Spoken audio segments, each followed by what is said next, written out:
event.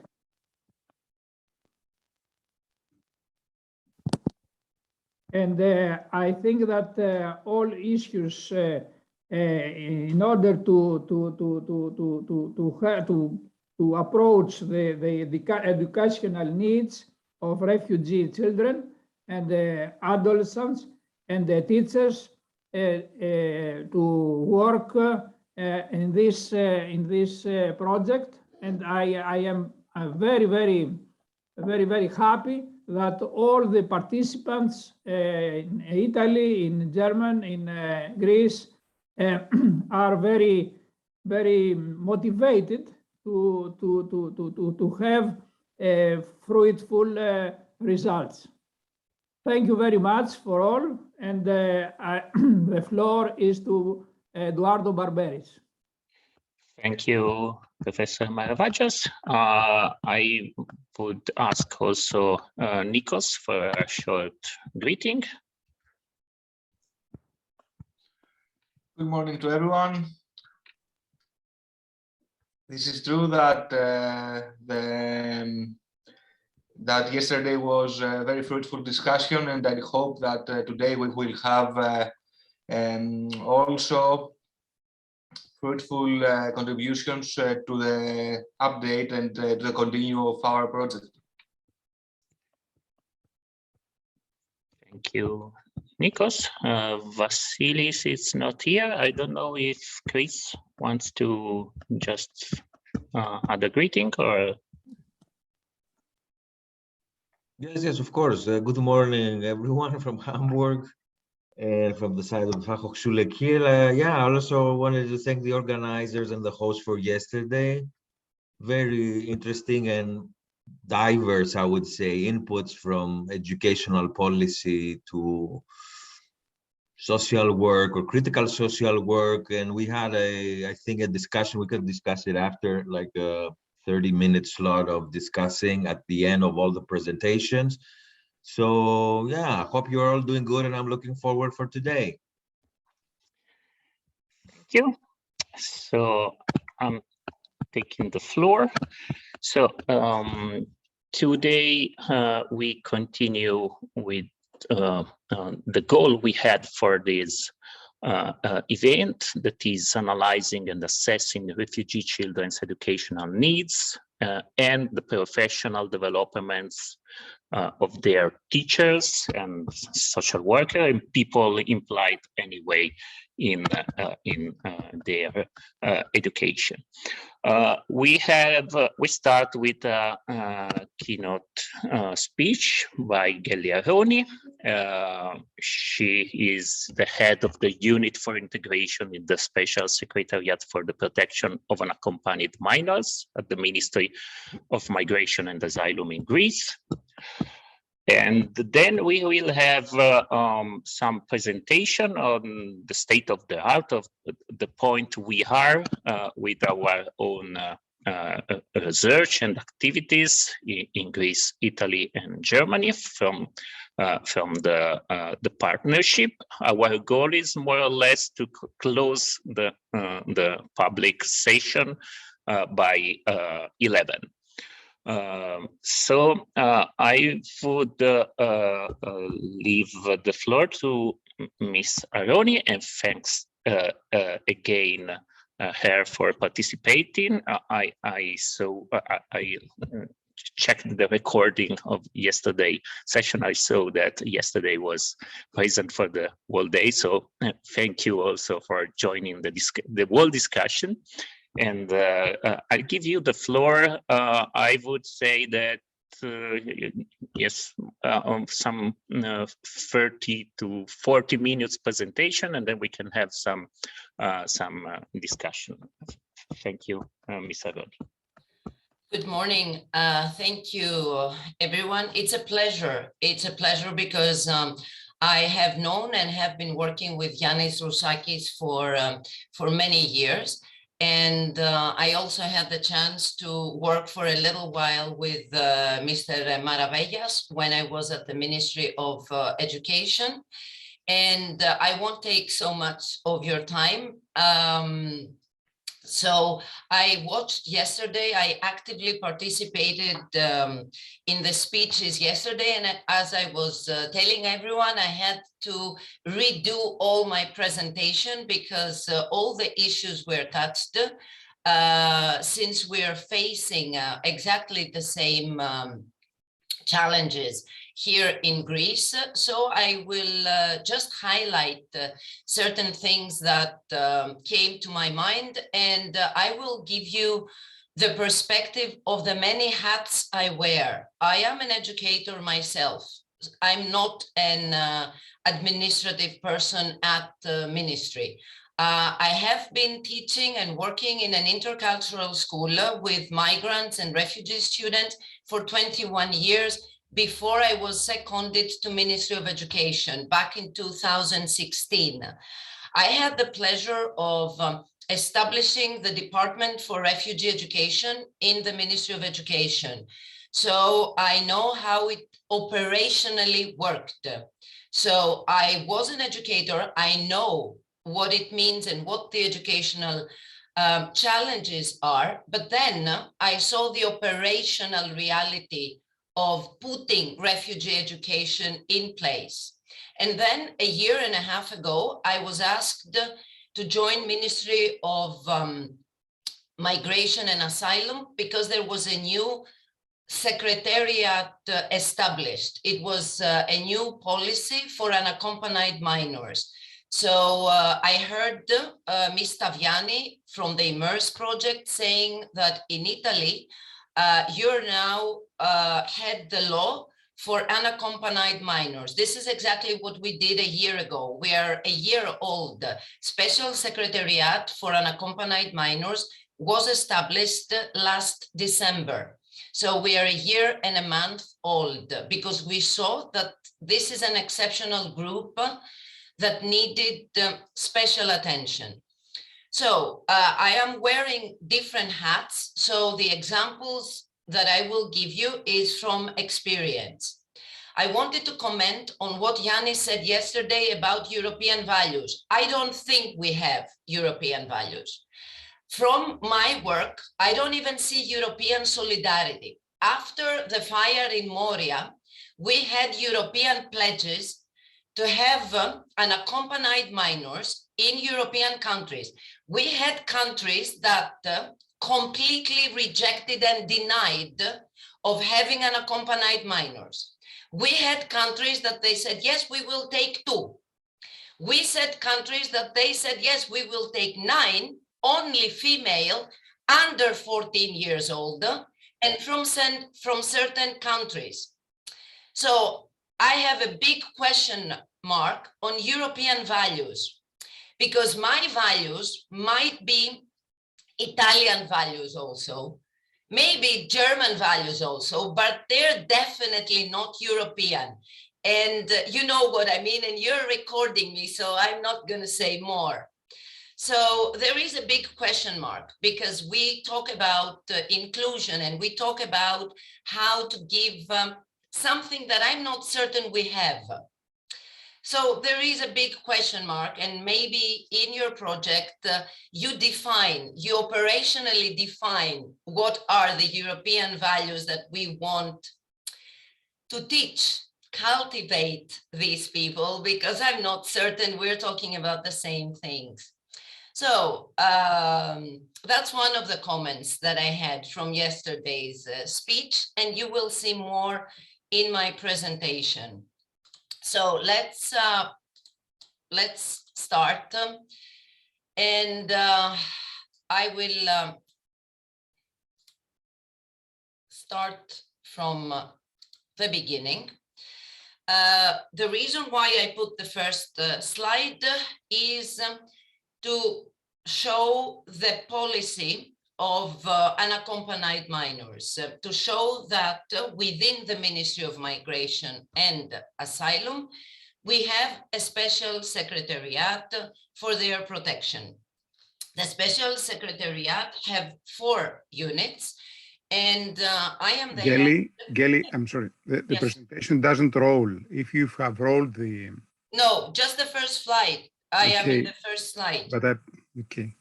it's not showing, it's still showing in the frame with the, Okay, so Good I'm slide. waiting and you tell me when you can see it.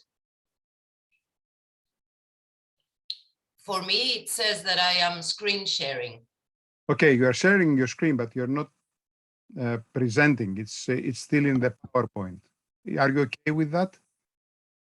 Could you turn it in full screen? Sorry? If you could turn it in full screen, your presentation. I have it in full screen. Yeah, Yeah, but it doesn't show that. I So- understood you did that because you pressed the button of Yes. presentation, but it didn't show. And Probably you are sharing the wrong framing. You are sharing the frame where you open the PowerPoint, but you're not sharing the presentation actually. Okay, but how is it? How can this be? So, Okay. probably the the easiest thing is that you choose the option share the whole screen, because Okay. because we are sure that we see what you see. Okay.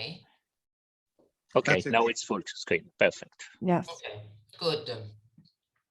So the first slide, it just to show you the policy. It just to show you that within the Ministry of Migration and Asylum, we have established a special secretariat for the protection of unaccompanied minors, and it has 4 units. One of the units is unit for integration and support. Within integration, we also mean educational integration. So I am in very close cooperation with the Ministry of Education, Department of Refugee Education, to help the educational integration of my 2,432 unaccompanied minors that I had yesterday. And for those of you who have been working with refugees, you know that this is a fluid number. This is something that changes every day. Okay. Listening to you yesterday, I had this map in my mind, and I heard different policies. I heard different practices. So I had to make this mind map to see what we are talking about. We are talking about educational and social inclusion of refugee and unaccompanied minors. In my mind, there are 3 levels of their social and their educational inclusion. There is the macro level. These are the policies. These are the legal and policy frameworks that every government does. Macro level is also the European macro level in the policies and in the framework that have been established during the last years. And I'm talking about the last 5-6 years when the influx was unprecedented with everything that we have experienced before, because we all had migrants and refugees before that, but not in these numbers. So I heard all the presentators yesterday talking about legal and policy frameworks, especially in Italy and in Germany. Then we have the meso level. We have the practices, which again, we heard yesterday. And for me, practices is the way that every legislation, every policy is filtered down into processes of implementation. We have a huge challenge there in the meso level, because I was and still am part of the macro level of the decision making, of policy making, and usually we do not have the policy to do things. In Greece, we have and policies and laws are there.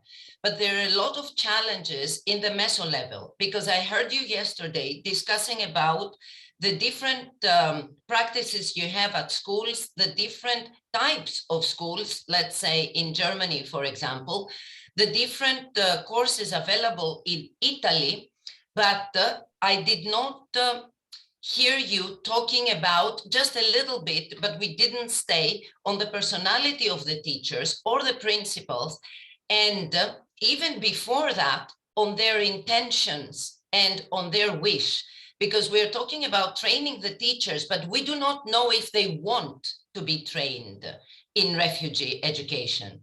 We discussed about principles, but we did not discuss whether their stereotypes and their prejudices allow them, enable them to make legislation practice. Because in Greece, we still face challenges sometimes when we try to enroll unaccompanied minors in schools. There is the legislation, there is the policy there, but there is reluctance on the part of the school as a school community. So there is a lot to be discussed on how legislation and policy filters down. And I'm also talking about teachers training here. How many people participate? Is it voluntarily training? Because usually the teachers that want to be trained, they don't need training because they are people who want to teach refugees and they find the ways. So when we train people and we see that we have the same wonderful, amazing, caring teachers that participate in the training, what happened to the rest of the teachers? So I would like to find out later whether in your project, when you talk about teachers education and teachers training, you have a mandatory, let's say, horizontal training about everyone and not just about the teachers that are willingly there teaching refugee students, because we need to teach teachers, all teachers, whether they have refugees in their classrooms or not, because refugee education starts with native people education. I used to say in Greece that we need to have Greek education before refugee education. We have to educate the community, the Greek students, before refugee education, if we wanted to really be effective. And then we have the micro level, and we need to see how these policies, how these practices are actually felt and experienced by refugees themselves. We are again an event talking about them without them. Where are they? Where are these people? Why aren't they in the discussion with us? Why is it again Geliaroni talking about them? And why don't we have these people joining this conversation about them, about their inclusion? We keep on talking about what we want, European values we want to teach them, what is the European way of life that we would like them to be included without them. There is an excellent report just came out in September, and it's a bottleneck analysis, one of the best, more complete analysis of inclusive education in Greece. And it's amazing, and it talks about refugee children, children with disabilities, and Roma. Again, I take one small piece. It's a long, excellent report, and you can find it and you can read it. But I took a small part to highlight what I was just saying about refugee voices. So the authors at some point say that students and teachers to whom educational policies are addressed are not represented neither directly nor indirectly at the crucial stage of policy design and development. This is after the research that university did. These are groups who experience inclusive educational practices on a daily basis and who do not have the right to actively participate in the processes because they are considered non-experts. We are the experts here. We have put the title in our heads that we are the experts, and we never ask students and teachers what their needs are. And if we do, yes, we do some interviews, yes, we do some questionnaires, and then we carry their voices in our tables when we make the decisions. And put this in the refugees case, because this is what happens with Greek education, for example. We never ask Greek students or Greek teachers, imagine what happens with refugee students and refugee teachers, which is something that we also need to discuss. Do we have refugee teachers? Have we found ways to assess the skills of these people that left their countries, but they were teachers? Have we found ways to use their skills and their knowledge?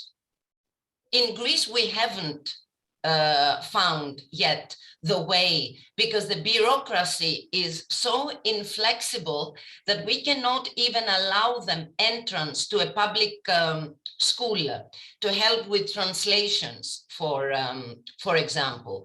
So we need new systemic ways to adapt to a reality that we cannot catch up with.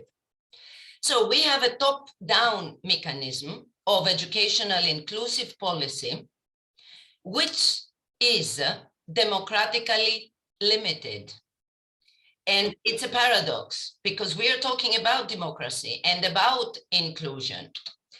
So this is the paradox that we have in shaping inclusive policies for education. On the one hand, these inclusive policies are meant to promote equality and democracy in education. On the other hand, they are policies decided and supported by a mechanism that generally lacks democracy in terms of participation and involvement of education stakeholders. Think about it. Think about how much or how little we have students, for example, participating in the decisions that we take for them.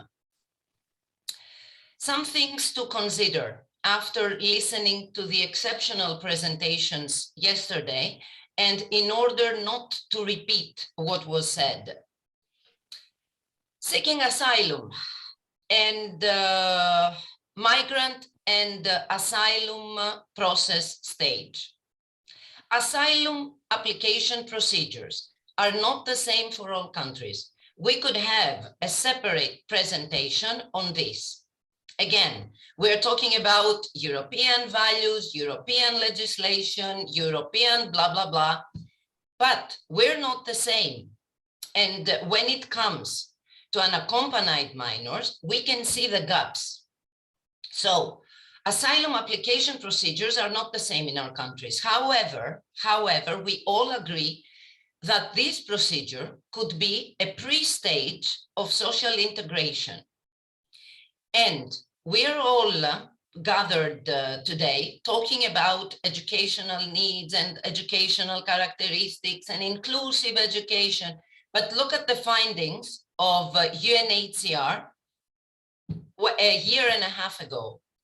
Although we agree that children's fundamental right to basic education is recognized under international local human rights law, EU legislation, in practice, in reality, the type, the quality, the duration of schooling offered to asylum-seeking, refugee, and migrant children depends more on where they are in their process of taking the asylum than on their educational needs.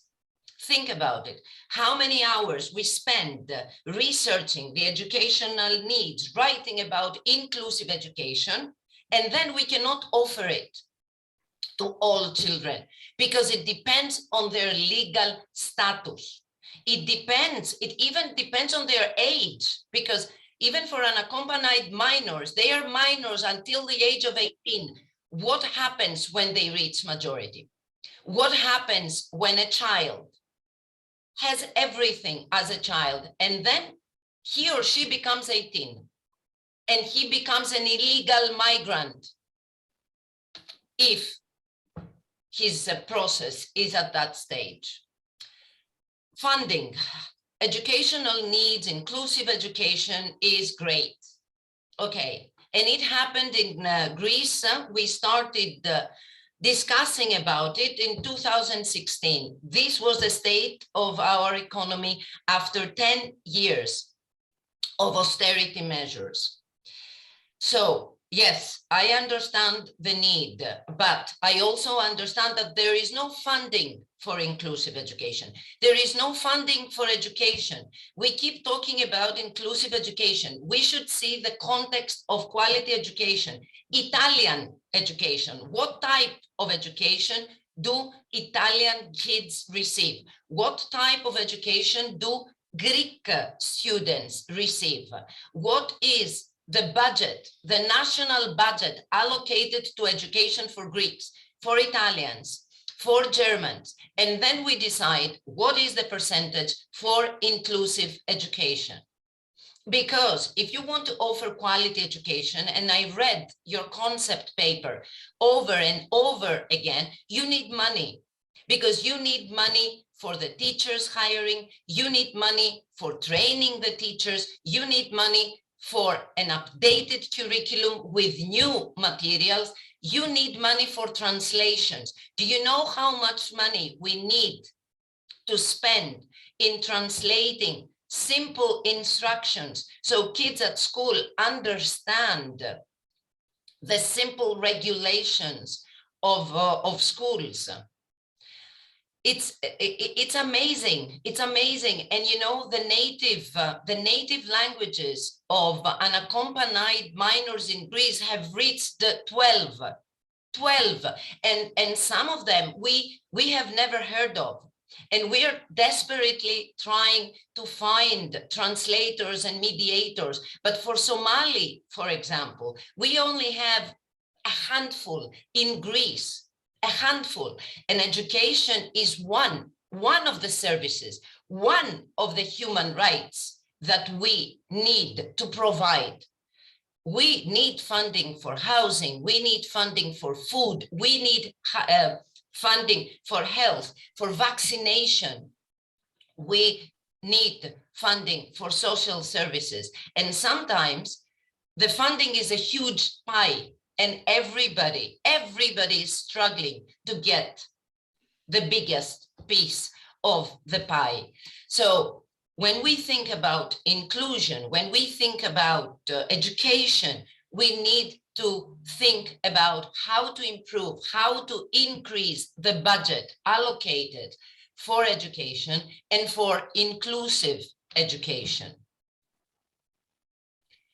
Another thing, because budget has to do with the collaboration, the interagency collaboration that Ms. Taviani discussed yesterday about Italy. And this is exactly the issue for Greece also. We need to collaborate. The state needs to collaborate among itself. Different ministries, different departments, different organizations need to sit down and coordinate their actions. I will give you an example on accommodation. These are pictures taken from different accommodation types. We have short-term facilities So when a child enters Greece, there are two main entrances, up the border, north, and the Aegean Islands. So this is where we have the so-called RICs, reception and identification centers, which means that when the child first arrives, they are entering and they are getting to one of the RICs, whether in Evros or in a Greek Aegean island. We also have emergency accommodation facilities.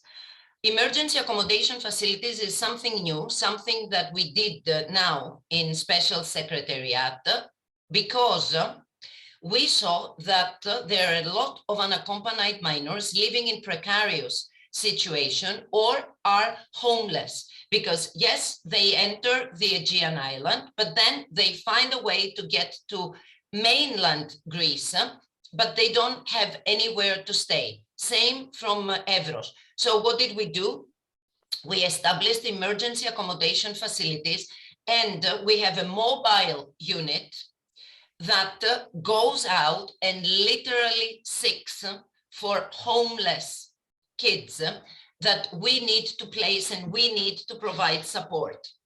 So once a child is found, we place her in an emergency accommodation facility. We do the BIA, the best interest assessment, and then we place the child in one of the long-term facilities.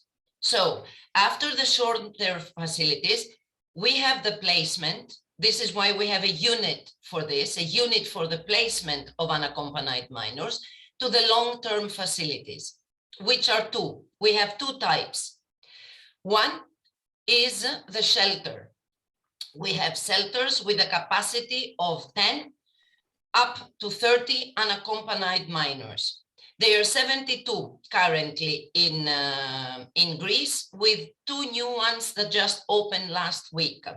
So imagine 72 shelters all over Greece, mainland Greece, with 10 to 30 children, and with the staff that provides everything they need. They have educators, they have social workers, they have psychologists, they have translators, they have lawyers, etc.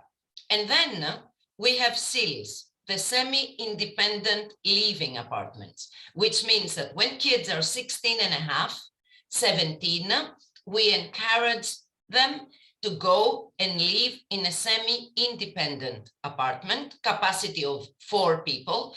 So they are trained, they're preparing to reach majority. A lot to be discussed there, because you understand that it's very difficult from the protective bubble of a shelter to encourage somebody to go live in a semi-independent department where he or she has to cook for himself, clean for himself, herself, etc. But it is, for me, one of the best practices for a smooth transition to majority. Why am I talking about accommodation facilities? Because the type of accommodation is interlinked with education. The type of accommodation is making effective or non-effective the educational inclusion that we want. Why? I will give you some examples. When a child lives in a shelter and not in an apartment, has an adult to push him, encourage him, support him, empower him to go to school. And it's completely different from living in a semi-independent apartment where you have to be self-motivated. Yes, of course, there are social workers that work with the apartments and the unaccompanied minors there, but they're not living with them. They're not staying with them. On the other hand, the apartments are better learning environments because they are apartments with rooms, with computers, fully equipped, whereas in the shelters, we do not have 30 computers. So when we go to online education, kids can attend school, or we do not have, like one of the unaccompanied minors told me, I cannot be alone in any room. I cannot study. There is always noise. There are always people around me. Internet connection, electronic devices, heavily dependent on the type of accommodation. Another factor, geographical location. It's different to live in a shelter in Athens than to live in a remoted area in North Greece. Completely different. Why? Let's start. Availability of schools. Sometimes it's good to be in the center of Athens. Sometimes it is not, because we tend to have refugee students in the same schools, in the same locations, in the same neighbors, because they're more friendly, refugee-friendly neighbors. So we can find buildings to have apartments there, to rent the shelters there. But that creates a congestion to the school. So sometimes we do not have availability for schools. Then when we have a shelter in a remote area, we have problem with transport. Again, we think of education, but we need budget for transportation if the location of the shelter or the apartment is far away. Teachers' availability. We do not capitalize the experience of teachers, and we take substitute teachers every year. So we don't have permanent staff. And substitute teachers teach for 15 hours, Greek as a second language. So it is part-time. Why would somebody who lives in Athens go to a remote place to teach a refugee when the salary will not be enough, not even for his or her rent? No, they cannot do it. So many times we have the call, we have the money, but we do not have the teachers because they cannot survive. They cannot make ends meet if they go to teach somebody in, I will give you another example. The same goes with the Aegean Islands. It's beautiful, it's idyllic to go and work in Chios or in Lesbos, for example, but with the salary of a part-time teacher, you cannot afford a flat in one of these islands that they rented for R&B for tourists. And the support that the child has heavily depends on the type of accommodation, because if we want to talk about quality education, we need to put non-formal education in the equation, because the kids go to school and no matter how great education is offered there, you need somebody to do homework with. Otherwise, you will not excel. We have Greek students, Italian students, German students that go back home and have their parents help them with the homework support. What happens with refugees? Who help them with the school? Another factor to consider. We talk about education of teachers. What about the education of the rest of the community? What happens with the awareness? Both the speakers yesterday, Professor Colombo and Ms. Taviani, discussed about what happens to the greater community. Maybe we should see what happens to media and how the media help or disable or prevent community for the inclusion of refugees. There is a very, very good report from the Council of Europe on how European media covered the refugee crisis, as they called it. And you all know that they're either vulnerable outsiders or dangerous outsiders. And you know how this promoted hostility, and you can understand and you can make the connection of what this hostility creates to the environment, because teachers are part of this community. Greek parents, Italian parents, German parents are part of this community. So if we're talking about inclusion, we need to see what is happening in the context.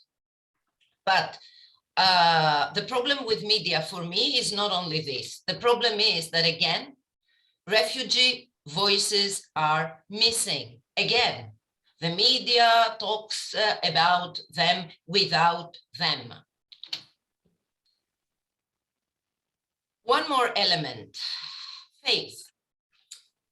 I am a secular person and I do not practice religion, but I have seen many unaccompanied minors that they need their faith, that their faith helps their spiritual development and their resilience. It never occurred to me that faith would be such a central part of somebody's life, but for them it is, because they have lost everything. We have taken everything from them, we adults, but we cannot and have not taken away their faith. I don't care if it is a religious or a faith. I'm talking about spirituality here. I'm talking about the nurturing of the whole child, which is the purpose of education. And we forget it because we don't have such a strong element of spirituality in Greece. And we tend to forget it. But when I go to the shelters, there is always room for prayer. And I was surprised to say the list at the beginning. And it took me a while to realize that these children need faith. They need something to hold on. So yes, we need intercultural skills, but we also need interreligious skills if we want to take into consideration their needs. Last but not least, Corona came. And this is an amazing drawing made by one of unaccompanied minors. And this is an article. If you have time, Google migratory birds. It's Refugee Voice. These are adolescent journalists that write in Greek, English, Arabic, Farsi, and they write for themselves. So I will not talk about what Corona did to them, but I will read what they wrote about this. Coronavirus teaches us what it is like to be a refugee, to be vulnerable, ignored, hidden, in prison, with thousands of thoughts, but forced into silence, just wishing to stay alive without the promise of a real life beyond the border. This is a 16-year-old refugee that writes this. Today, everyone has learned the meaning of life-threatening borders. Now that one's room or house have become impenetrable frontiers. Look for the article and you will see how they reacted to the closure of the schools, because this is written by an Afghan saying that our schools have been closed for years now. I had another slide about the objective barriers of Corona, but I don't want to stay here. I want to finish with the words of one of the little ones that we have, when he said, you know, Miss Kelly, I want you to care about me. That's all. And I think that this is the most important. If somebody cares for these children, then everything else will be different. And for me, intercultural skills is just real caring. You know, when a teacher really cares for the student, maybe he or she does not need all these quality training. It's caring that we have, I think, forgotten to feel. Thank you very, very much. I'm sorry, I get really carried away. Thank you. And I think I spoke more than I thought. No, it's perfect. Yeah. And thank you very much, because it was very insightful, and in particular, having this dimension of interaction between education and hundreds of other relevant issues, values, religion, housing, and the professional position of the teacher, democracy, which is key. I opened up the chat to everyone, so if someone wants to pose question, it can be written in the chat. I start. I see Nikos want to raise his hand. I think I just add few words, and then I give the floor to the colleagues that want to speak. On the one hand, the issue you raised about the profession of teachers is very important, because in refugee education, we have probably semi-profession, that is teachers, refugee teachers as a semi-profession, not acknowledged neither in economic nor in social and professional terms, high turnover, low money. And that's a point that refers to how we have professionals working in our welfare in general, and in particular in the welfare for the most vulnerable groups. And the point on who we train is very relevant, and probably we have easier access to initial education, that is to teachers that are not yet teachers, but it's true that those that are already committed are most used to be even more committed.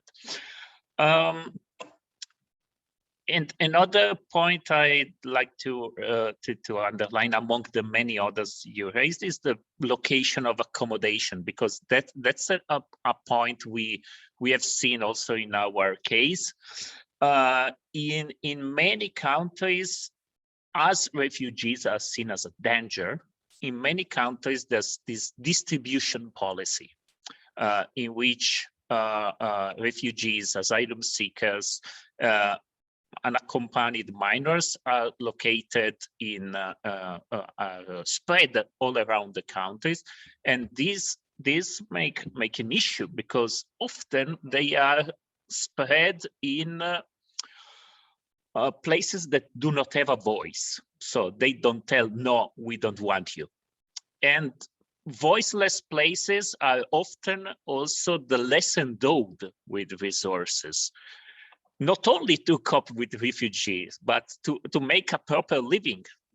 We have national strategies on so-called area interne, that is internal area, inner peripheries, so to say, I don't know, mountain areas or things like that. And we have an increasing number of refugee accommodation in places like that, including unaccompanied minors accommodation. And it means that the closer school, upper secondary school, is 20, 30 kilometers far from the accommodation. It means that they have no broadband internet connection, because the area is not covered. And it also means that, as you mentioned for the Greek case, it's even hard to hire people, because no one wants to go in these places for a number of reasons, including money. There's no tertiary labor markets, so to say, no advanced labor market in those areas. So it's like accumulation of disadvantages from the local communities and from the newcomers in the local communities. And that's a point that had been often raised in I don't know, in the literature by scholars like Eshe Chaglar, on the accumulation of disadvantages in certain location, but it becomes a relevant policy issue. So thank you, and I would collect some comments and questions and give you back the floor. And there's I think Nikos first and Vittorio after Nikos. Please, Nikos. Thank you, Eduardo. I would like to thank Ms. Saroni for her very interesting presentation. I would like to stress to a point regarding the housing services and housing situation of unaccompanied refugee minors. You have said in your presentation that we have different forms of housing services regarding the unaccompanied refugee minors.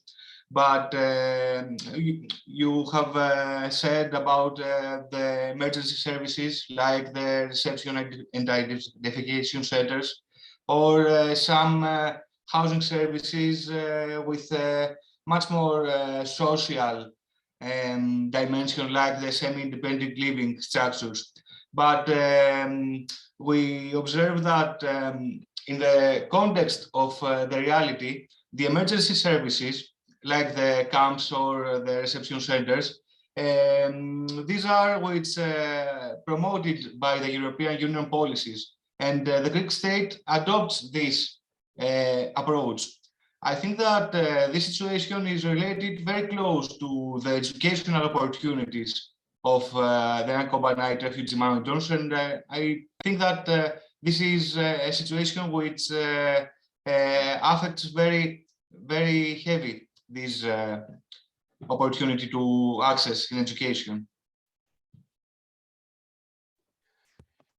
Thank you, Nikos. Nico, do you really want to open the discussion about Europe and what they want and what we are forced to do? I will be more than happy to have this on one-to-one level, because it has given me an ulcer. You know, the ministry has given me an ulcer, because it's nice. In theory, everything is nice. And then when you enter the political game and you don't make the rules and you need to decide whether you're going to stay in the game or not, it's a different story. This is why I started at the beginning about what do you mean by European values, because I have a problem with this. But yeah, it's an excellent point what you made, and I will be more than happy to read your paper once we finish. Thank you. At minimum is an issue of cognitive dissonance, in which you are asked to talk about democracy and whatever, and then the practice is different. But it's an exercise on critical thinking, probably. I don't know. Okay, Vittorio. Thank you, Mrs. Aroni, for the inspiring presentation. Yeah, I'm also a teacher. I've been working for 10 years now as a teacher in secondary school, and also I work in the university, and so I can see both sides. And I have a question for you. We in Italy, we have a very large number of support teachers. Last year, there were 190,000 in all the school grades, ranging from primary to upper secondary school, that are intended to support the inclusion of people with disabilities. And they could be a very important educational resource for integration, because they are often present in classrooms and they have time, and they might have resources of time and space to help with integration. but the majority of them don't do that. They are not trained properly. They are not motivated. And of course, also the majority of my colleagues, they are not motivated because as you pointed out, we are citizens of our country and we suffer the continuous media attack on refugees, on human rights, on inclusion and everything. So my question is whether Greece has this professional role of support teachers. If you have it in Greece, and which is the role of this kind of teachers in this complex educational game. And well, if you think that this kind of professional role can be improved in some way, or if the work on teachers must be more wide and comprehensive, or if it has to, or which is the level on which you place the priority. I mean, the higher level, the meso level, the low everyday life level, because I think we are in a very big emergency now, and we have to focus. I mean, we have to make a choice in some way when we want to make policy recommendation. Yes, we have to look to all three levels, but we have to make a choice on which is the more urgent, I think. It's an excellent question. And before I tell you what we have in Greece, my personal opinion is that you need to go wide. Why? Because from experience I have seen, we have reception classes, we have integration classes, and we have parallel teaching. So we have all the schemes. For example, integration classes are for children with disabilities. Mainstream school, we have a special teacher trained, and for certain hours per day, children with disabilities follow this class and then they go back to their classmates. Reception classes, exactly the same scheme for migrants and refugees. 3 hours per day, they're taken away, taught Greek as a second language, and then they go back to their mainstream. Parallel teacher, exactly what you said, what you call support, we call parallel. They go into the classroom, into the mainstream classroom, help the teacher. My problem is, from my experience, that when we do have these support teachers, everybody else ignores the refugees and they think that it is only the support teachers' task to follow refugee students. Even, you know, in Greek schools, in every break, rotating, we have teachers outside supervising the breaks. Do you know that in all schools, everybody asks for the support teacher to go out in every break to supervise his or her own kids? So if you had asked me 5 years ago, I would say go with the support teaching because they need special training and everything. No, we need to go wide. We need to go wide because students belong to schools. They do not belong to reception classes or integration classes or support teachers. They belong to the school. For this, I am very affirmative. And they need to, because if we work wide, then we will work with the Italian students, the Greek students, the German students, the Greek parents, and the Italian parents. We need to go wide. So we need to go wide for pedagogical reasons. We need to go wide for financial reasons, because maybe we won't have the budget for support teachers for all refugees. And you know, many times we forget the native students' needs. Many times I had one parent, one Saturday night in a remote place of Greece when I was at the Ministry of Education, and I could deal with the Golden Dawn. I could deal with these people when I had them threatening my life. But when I had a Greek parent asking me, where was a Miss Aroni talking so passionately about my son's needs on a Saturday night? This was something that I could not answer, because many times being passionate to support refugees, we forget that we have underprivileged Greek students that we never cater for their needs. So you go wide to cover everybody's needs.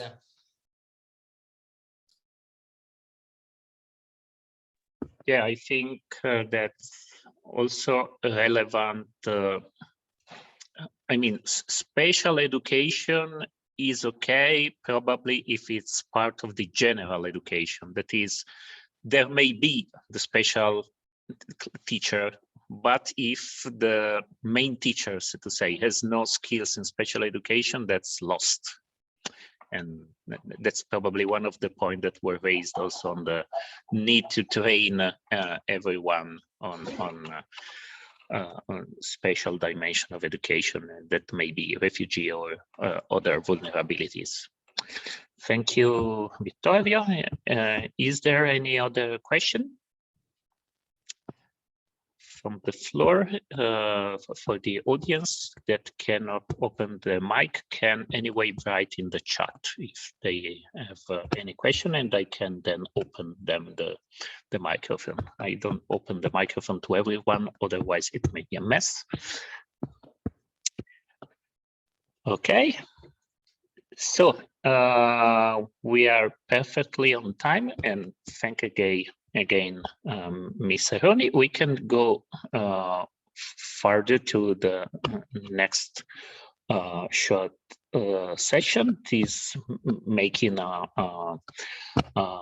point on where we are with the state of the art and the first exploration on assessing needs of refugee children and teachers in our research that we are doing right now. We did not agree in order, so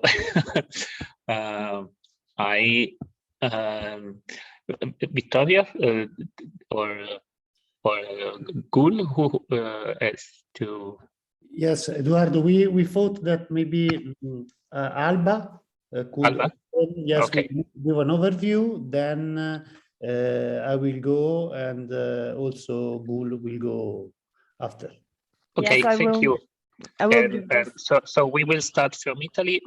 Please, the colleague from Greece and Germany, just write me in the chat who will present and discuss after the Italian case, so I can give you the floor. Okay, so Alba, Vittoria, and Gul, please go. Yes, thank you, Eduardo. Thank you to all of you. Good morning.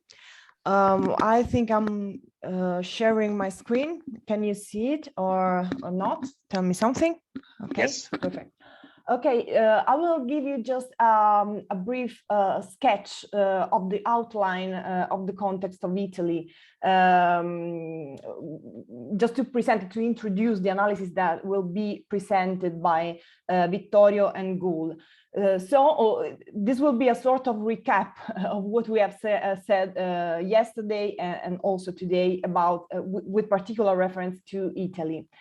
So first of all, let's take a look at the legal framework that characterizes Italy with reference to refugee minors. Yesterday, Silvia Tavani gave us a complete account about that. So now we are going just to recap the main points.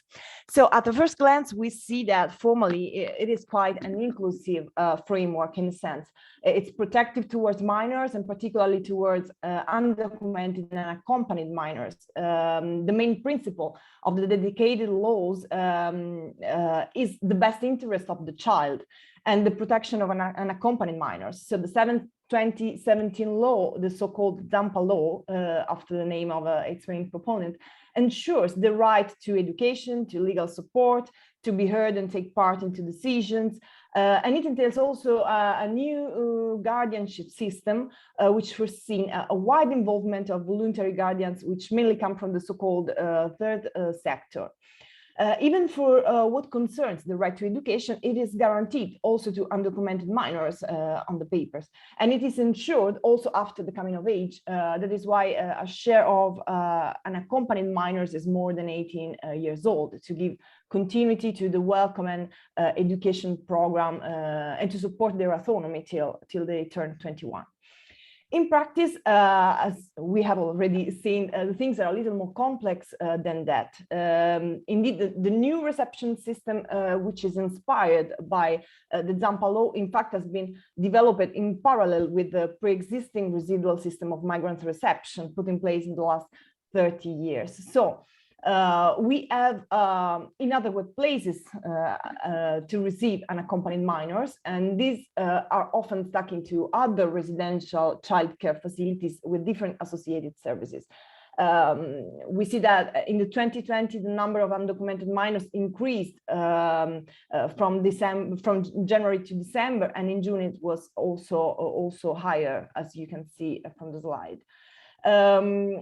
We have in Italy, we have 148 facilities or projects that are dedicated to unaccompanied minors out of 794, which are dedicated to migrants reception and integration in general.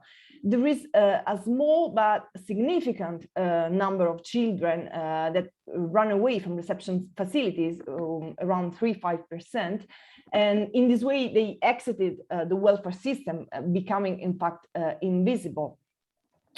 In 2020, a number of 753 unaccompanied minors applied for asylum, and some 60% of the analyzed applications were rejected.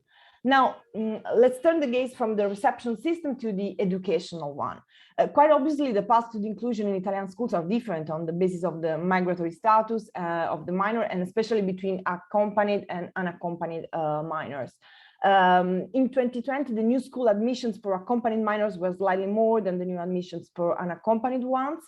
And among the latter, the large part was included in schools which are in the regions with the largest share of refugee arrivals, namely Sicily, Campania, Calabria, Puglia, and in the two largest metropolitan migration hubs, Milan and Turin. As for unaccompanied minors, individual educational projects are implemented in agreement with local schools and supervised by social workers.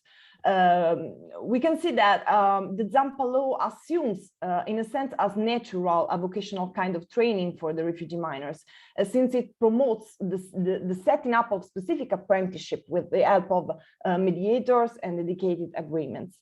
Minors also have to complete their education even when they are older than 18, as we have said before. And so their path is characterized by compulsory education plus professional certificates and traineeship that they most often do in the catering and tourist services. We also have more than 90% of reception facilities that organize classes to learn Italian, but as we can see from the official assessment report on training and traineeship projects, the trainees are not proficient enough in Italian, and these also affects, in a sense, the traineeship program and the traineeship effectiveness, according to this report. So it's also true that traineeships are usually too short, and trainees usually don't have enough time to learn all the necessary about the job. The traineeship experience is not formally acknowledged enough, always according to this report. And the main problem is another time comes again, the problem of the location. The projects are not equally available in the country, and usually are more common in regions with lower employability, according to the fact that refugees are concentrated in the southern regions of Italy. So let's see what happens in the actual educational path. And what are the main issues that arises, and that probably Vittorio and will treat after this presentation, this brief presentation. So first of all, we should ask where refugee minors are enrolled into the education system in Italy. In this sense, age is an issue. Indeed, minors arriving in Italy after the age of 15 are usually considered too old for the first grade secondary school, but not prepared enough to access the second grade.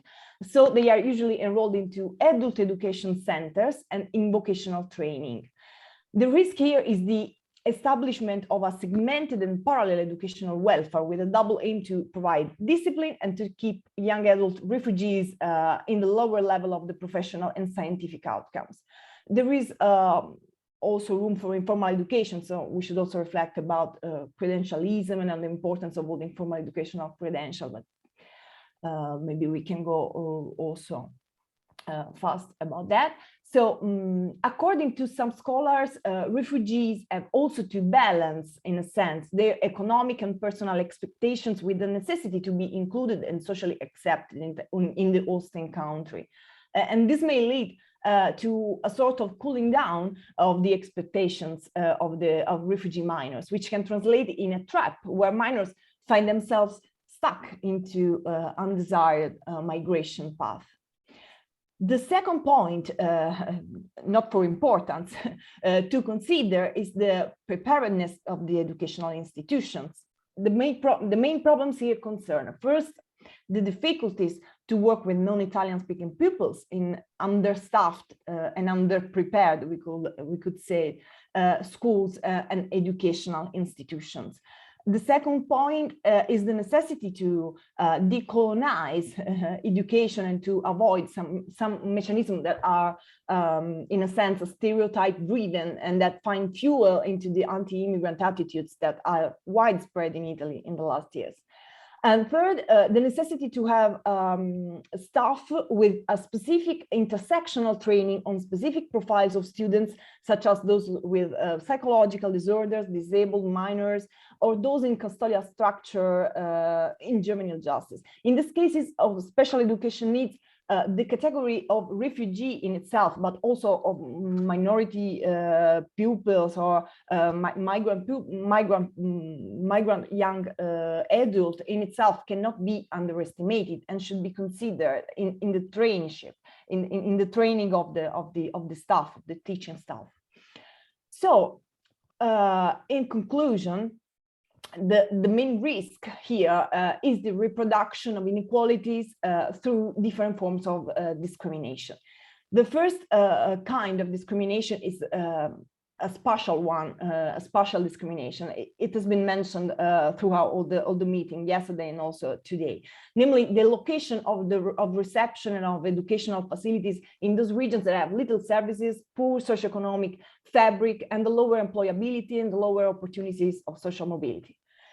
Second, as we have seen before, there is a discrimination in school path, since the choice of undertake a vocational training is not actually a choice, but more a pre-established path. The third discrimination is in the quality of education offered to refugee and minority pupils, with scarce investment in specific training and dedicated staff with the schools. It costs money, has been said. And this led to a higher share of failures, of drops out and delayed paths among refugee minors, but also we could say also in migrant scholars, students in general, we can say. This results in what we have called a discrimination in transition. And finally, these pupils face peer discrimination, since they are living in a country where, as has been said more and more during this meeting, media are stigmatizing towards migrants, and where an anti-immigrant sentiment is widespread in public opinion. So I conclude here, and I intended just to provide an outline of the context, and now I leave the floor to Vittorio and Gul, which will delve more into the subject, presenting the first results of our research. Thank you. Thank you, Vittorio. Thank you very much, Alba. Yes, now I share my screen. I go with the presentation. Okay. Sorry. Where is? I go with this one. Okay. Okay, now I'm sharing this one. Right. Yes. I think it's okay now. Should be. Yeah, 1 second. Okay, we can see it. Yeah, okay, thank you very much. I will take 10 minutes and then I'm sharing this first part of our research fieldwork with Gul Ince, that is also working with us in this round of qualitative interviews in Italy. As I told you, I am a teacher in a state upper secondary school in the Marche region, where also Urbino is located, and I'm also a university researcher. So in this double role, I'm trying to understand how the questions of our Continugee project are understood in my working context. So I will present to you some results, some tentative results of the qualitative interviews that we are recording in video because of COVID-19 limitation to face-to-face interactions in different regions and regional local welfare system. Emilia-Romagna, Marche, Sicily, and also Lombardy region. We are also working on Italian literature and institutional documentation review, and we are also networking with social services and civil society organizations. And of course, what is lacking, as Mrs. Aroni underlined until now, is an horizontal relationship with refugee young people and families. We are looking for that. We are actively looking for that. And I think it is really will be a decisive step in our understanding of the situation. Our schools today are like this in many cases, and especially schools for young refugee and migrants that has been described many times this morning. They are quite they are located quite far from the emergency accommodations, and they are not so accessible due to COVID-19 restrictions and of times and of also number of students that are admitted. So we have many problems of access today. I will report which are some voices of social workers and teachers that we are interviewing now. And as I told you before, we want also to interview young refugees. It is not easy to access their voices, and I really thank Mrs. Aroni and also other stakeholders that yesterday took the floor in the discussion, because they are actively trying to open up spaces for migrant and refugee voices to be heard. So what the teachers said, what the social workers say, they say that opportunities are available, they are segmented and fragmented along territorial lines. That is also what my colleague Alba said. Educational opportunities, they are many, but they are put in in some, they are like ladder. The lower ladder that is accessible to everyone, it's the Italian language classes in the reception and emergency accommodations. Then there are adult education and secondary school degree, the first level of the secondary school degree, that are quite accessible, and vocational training and public and private. High school is very less likely to be accessible for these migrant child and kids. Then we see that the teachers say that offering education and training does not match the expectation of migrant guys. What does it mean?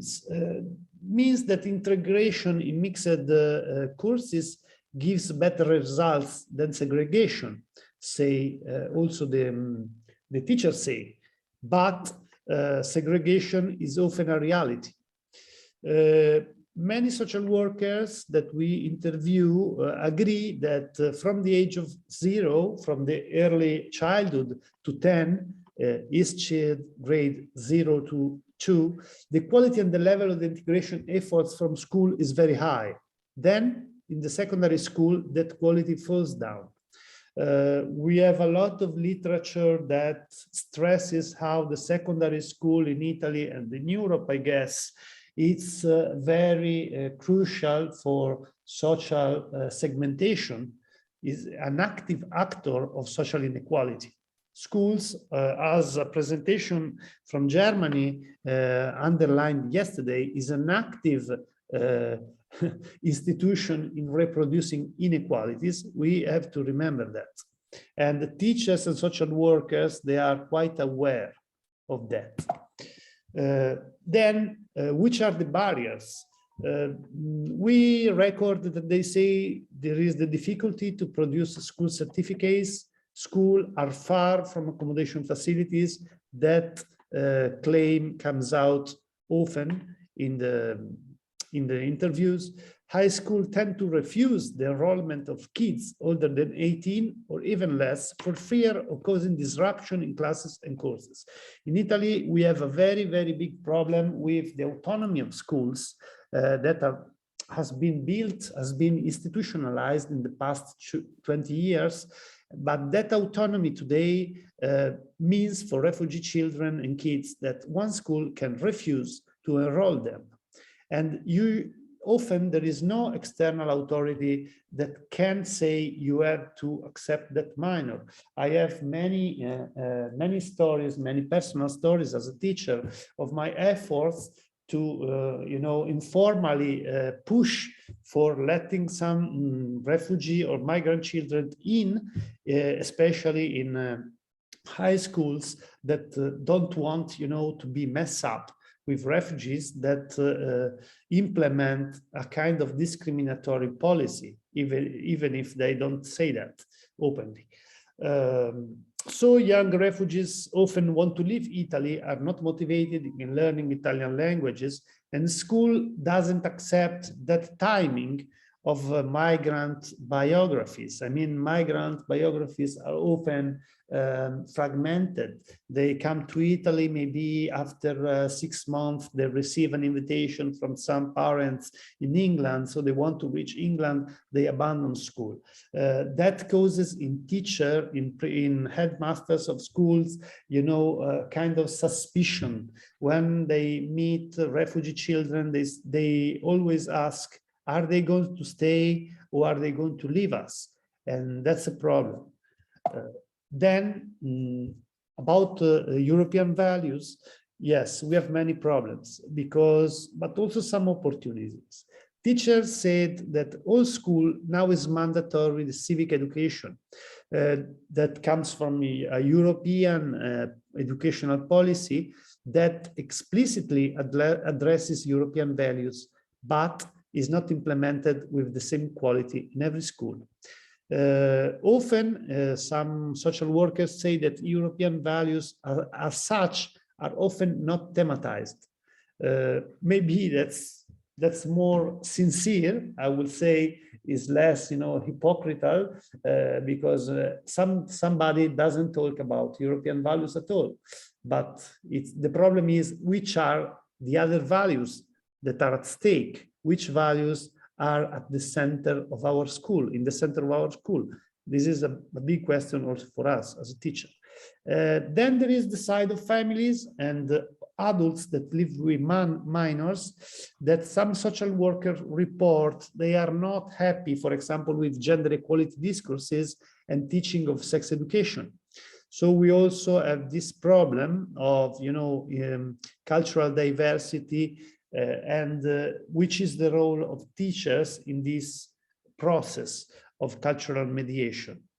And often some social workers report that discussion of European values in class depend on gender composition of the group. Mixed gender groups of refugees are more open to discuss value issues, while only male groups, they are more closed about value discussion. Then teachers are not trained to understand psychological problems of migrant boys and girls.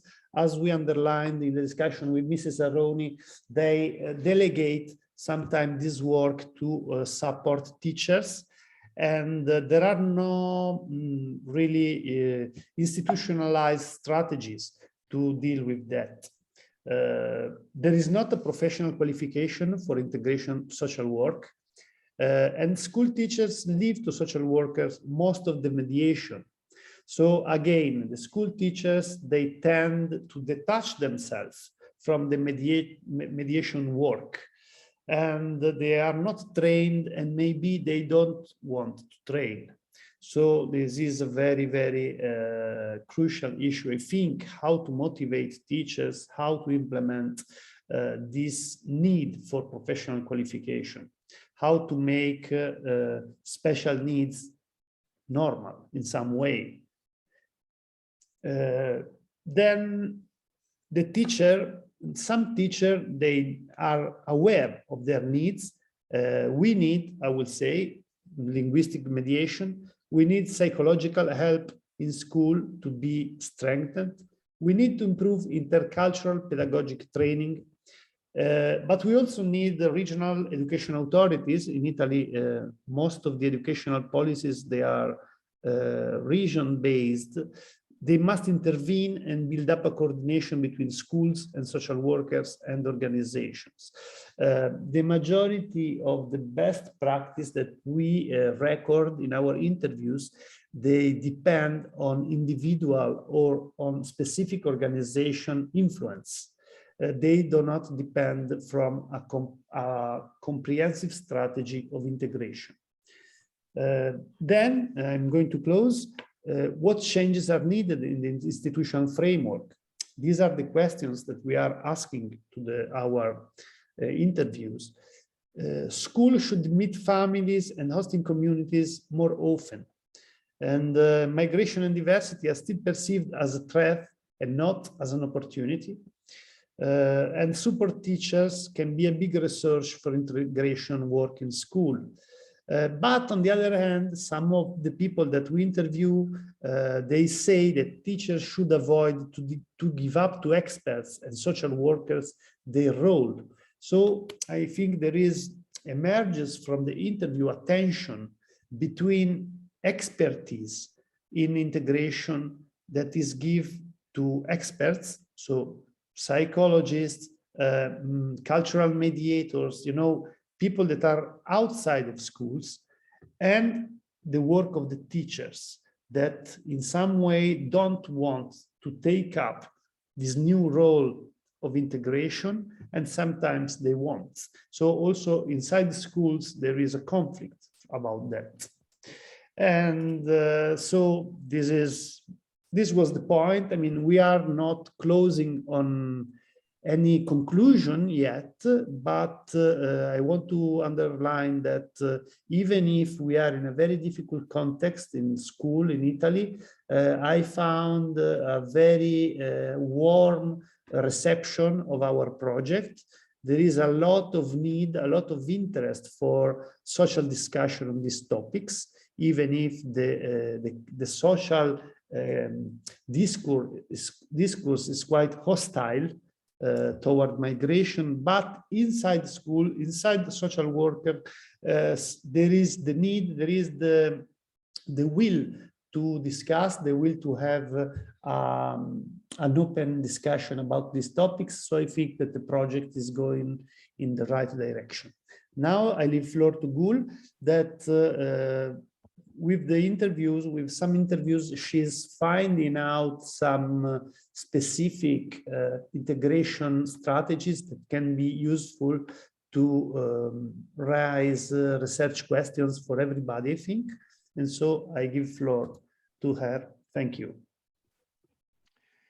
Thank you very much, Vittorio. I'm trying to share my screen now. Okay, I have a very brief presentation. Sorry. No. Transizione, presentazione. Okay. Can you see it? Yeah, Can you we see can my see it. presentation? Okay, thank you. Thank you. Well, I would like to present briefly the experiences of my fieldwork that I have in the last days, and I had the opportunity to interview some operators working within the Humanitarian Corridors program that I am going to present briefly, and I would like to share a little bit about their experiences.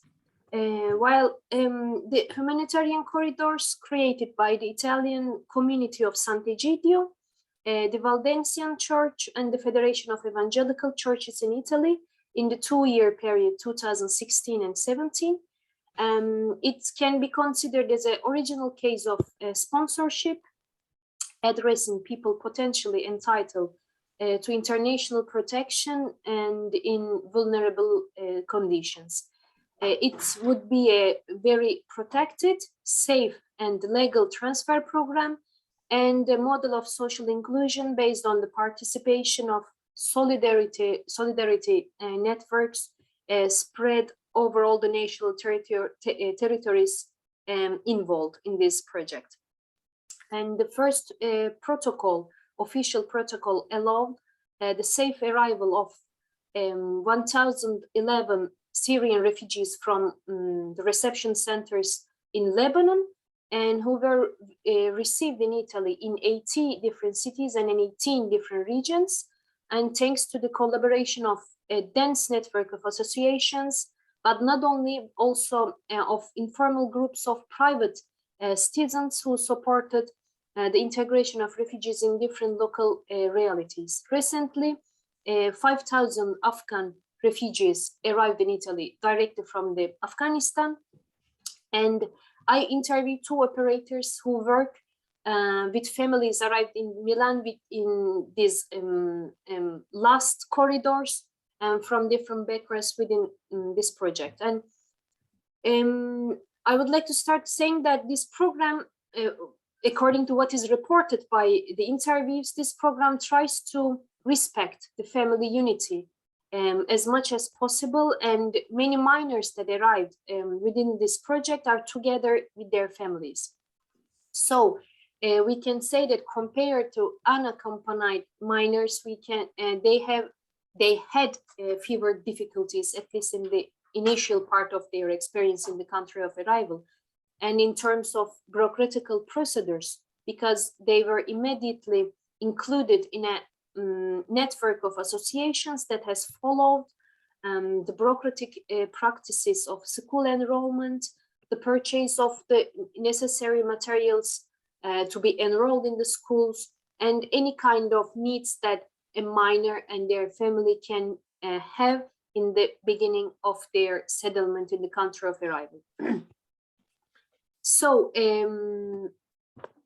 for the minors involved in this program, we can say that the difficulties related to school insertion are more pronounced in the long term, since the immediately necessary procedure is solved through these project contacts. And the long-term problems or difficulties can be listed, for example, like the psychological consequences of the negative experience of minors, and unfortunately the lack of empathy of the teachers, of the lack of and it is reported that there is a kind of expectations of teachers that these children should be can be inserted easily, because of course they are inserted in this program, but in any case they have many difficult experiences, they have negative experiences, even if they are coming with a safe way. But in the long term, once that they are inserted in the school environment, they start to review their experiences, and it is all included in their school success and any experience that they have in their daily lives. So, and an important aspect that I noted in the interviews, the relational aspect and the relational approach that the operators need to have, and because the child on the minor's relationship with the family, not only with the teachers, with the school, with the family, and the social context in which they are embedded, also strongly influences their academic success. So the operator says that we have to take into consideration strongly the relationship they have with their families, because all the families, at least these two operators reported to me that they support their child's independent from their gender, both males and females. They support their educational growth, but they are not successfully embedded in the context of arrival as their children are, the families. So they risk a kind of reversing parent and child roles. And this puts an additional stress, an additional responsibility on the child's shoulders, so on the minor's shoulders. And they risk, in fact, losing their points of reference. They risk their parents' roles, and they start to act as if they are parents of their parents. And it is a very, that creates a very complicated consequences for their school engagement, for the relationship with the other, with their peers. So it is an important aspect that to take into consideration the relationship that minors have with their families. So because not only the relationship between family and minors, but also the school and the family of minors and family of natives. And it is also this interaction is so important for a successful integration, school integration of minors, and between the teacher and child. These all relations are all linked, and they have an important impact on the experience of minors. So we have to take in consideration in a minor in its all totality. I mean, all the relationship that he or she has in his or her daily lives. And without, in fact, this relational approach, the insertion of the minor becomes really very difficult. Obviously, teaching, another important aspect, the teaching, transmitting the Italian language to the entire family and not only the minor, is another essential requirement for the child to be successful in the school context. And of course, as many other colleagues underlined, in order to create a successful relationship and the relational approach, it's important, it is very essential that operators, mediators, and teachers involved in the life of minors have an anthropological and cultural formation, cultural background that helps to interpret and comprehend the experience, both the pre-migration and the during migration experience of the minors. And this would be my very brief presentation, and thank you. Thank you, Gul. I give the floor to Chris. Okay. Or is it Nikos now from PEXA and ECMA, or? Chris, okay. I think it's better to take the floor because my speech will be with some comments of Yiannis. So conversely, what we have agreed. Okay. I thought it was after you. So just give me a second to share the screen. And I try to do this in 10 minutes. Like I can imagine we will have some time for discussion. Eduardo, I mean, obviously we'll go until, I don't know, just give me a sign on, like, if I go over the, I mean, I had planned for a 15-minute thing. So yeah, I'll try to do a synopsis. Just give me a second, please. And I will share the screen. I think that's possible. So, okay, let me know if you can see. Okay, just a second.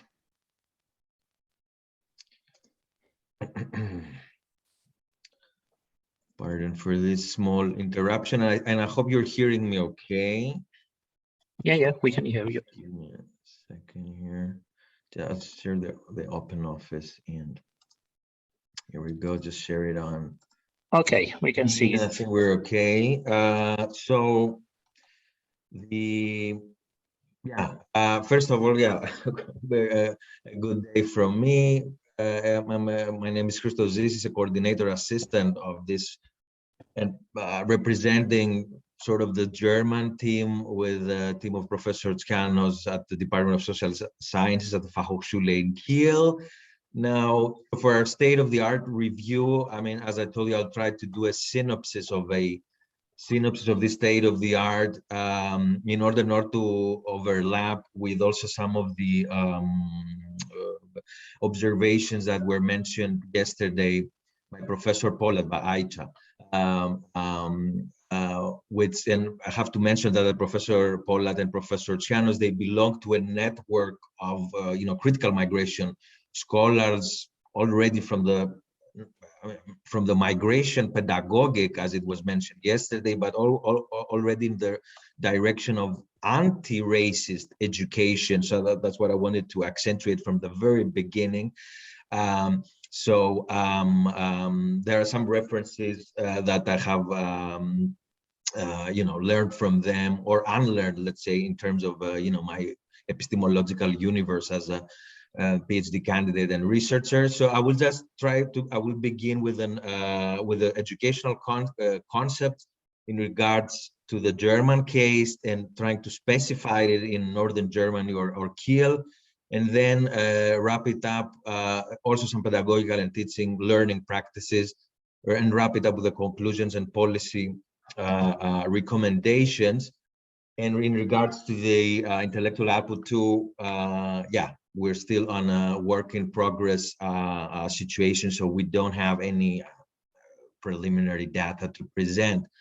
On the educational concepts, I mean, I really don't want to overlap with what Aicha, and allow me to call her Aicha, but okay, I will do as Professor Polat said yesterday. But I really do have to accentuate that, in Germany, the whole thing started, I mean, with education, with, we've started a long way. It has started a long way since the 70s, from the Ausländer Pädagogik so it took many years of institutional changes and, critical perspectives to go or land to the so-called landscape of intercultural education, or, known concepts of intercultural competence and communication, intercultural opening and intercultural competence as part of professionality for the institutions and all involved actors in also migration, refugee education, diversity in their cultural competence. But the last years, and this is what I've learned also as a researcher representing here the Northern German, like a part of the Northern German complexity of the institutional educational system.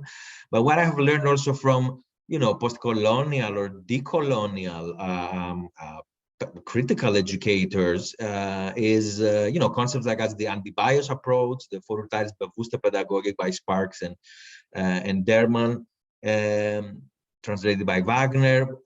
Generally, what I want to accentuate is that we're working very vividly the last years on this, within this umbrella framework, let's say, of anti-discrimination education. So we begin from the very start of migration pedagogic and the so-called, as you can see here, Rassismuskritische Pädagogik, as it was mentioned by Paul Mecherel and Giannis on his book on racism for the post-migration society. Like we start, and this is what I've learned from this, amazing network of migration scholars in Germany. I hope, you understand how I'm saying it here, but, we have started a long way from the, intercultural education, then to migration pedagogy. And this is what we try to do in some parts of the Kiel University in our curriculum at the social work studies and intercultural social anti-racist education.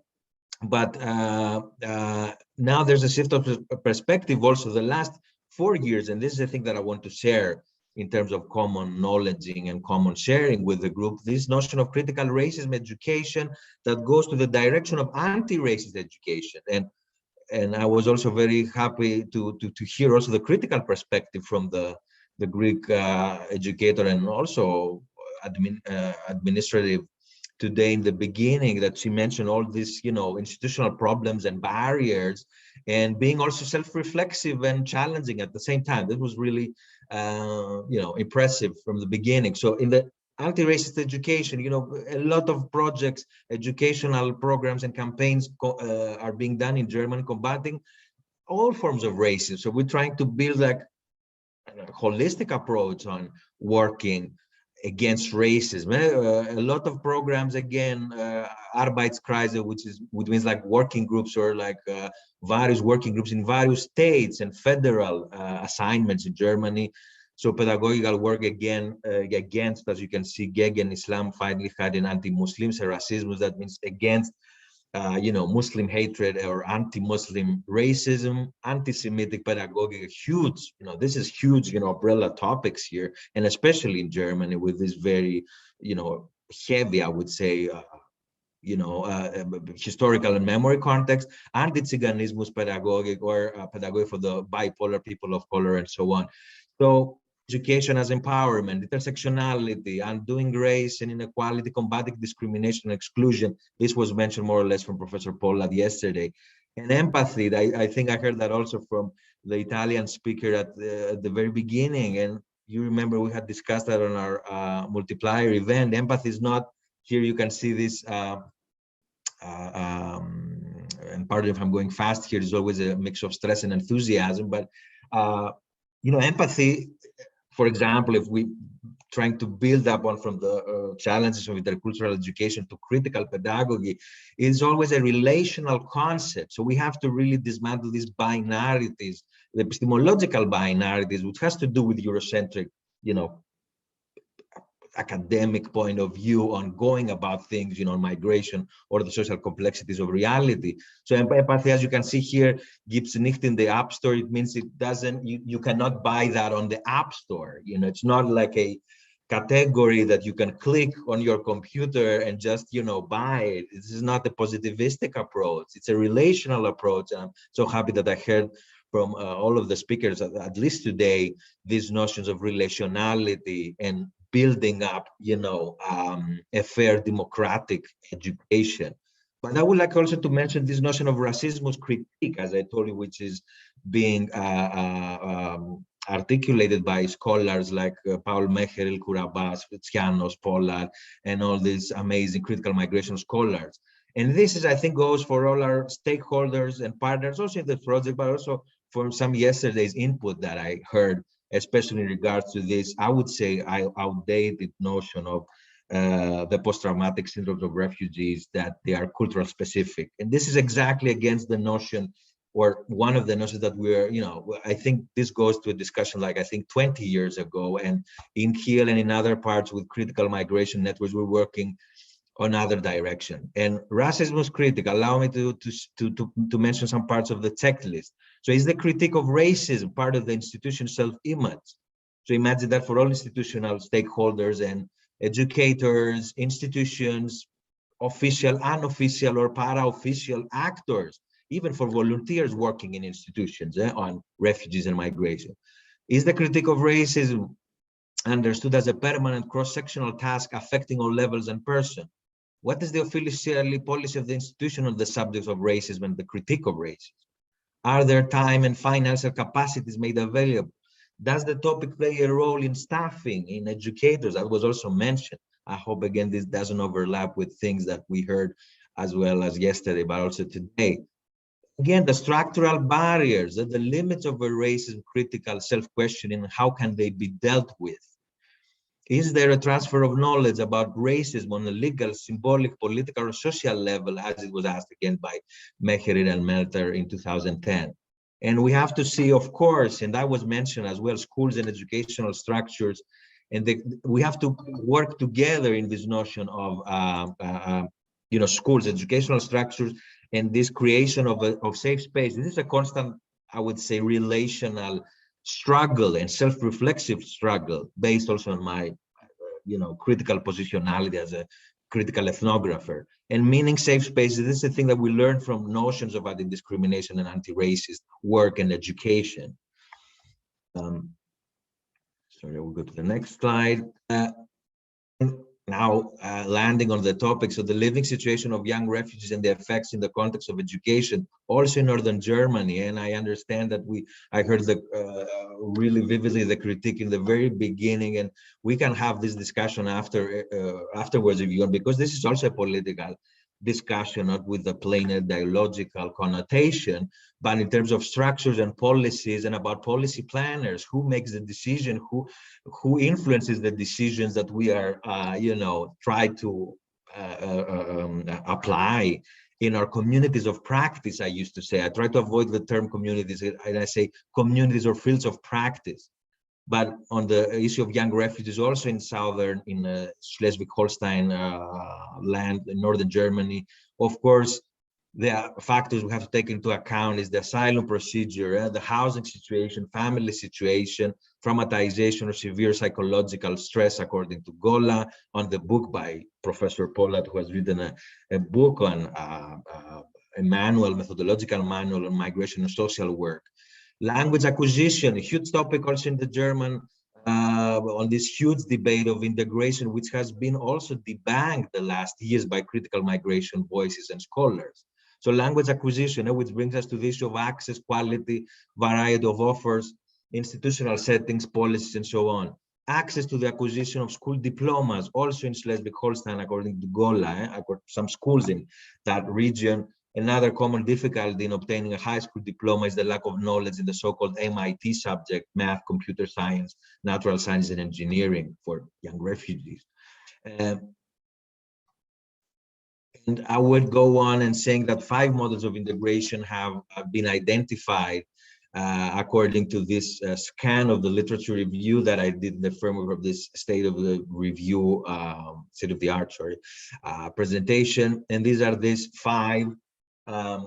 Immersion without any specific extra support, integrative with regular classes and supplementary German classes, partly integrative with a mix of German classes and regular class attendance. Parallel classes can be given temporarily, as a step towards integration into regular classes after 3 months to 2 years, and the so-called until school living certificate without integration in a regular class with students socialized in German. And educational policy and practice, we discussed that also on the on the first multiplier event. Inclusion via education, we have heard this is a huge buzzword also, like for also within the European debate or within a so-called European community. Integrating refugees in German societies, the main challenge also for the German actors the last years after the so-called refugee crisis.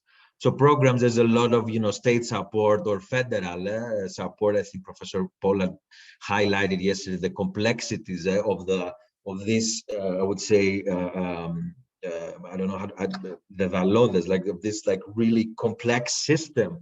That is also for me as a migrant, also to give my positionality here. It's also for me really difficult to understand and cope with. Also working as a Greek diaspora or a migrant, migrant in a German institution.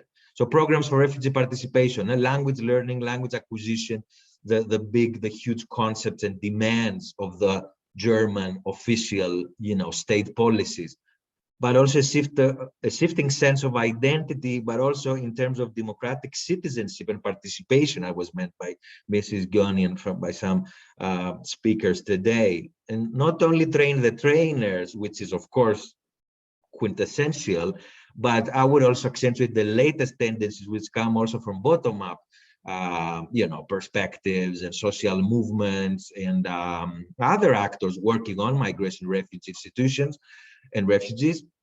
This effort, and I think this is an issue we can discuss within our common framework here, dismantling Eurocentric views and establish notion of white privilege and white European identity, or think of institutions still as white European institutions.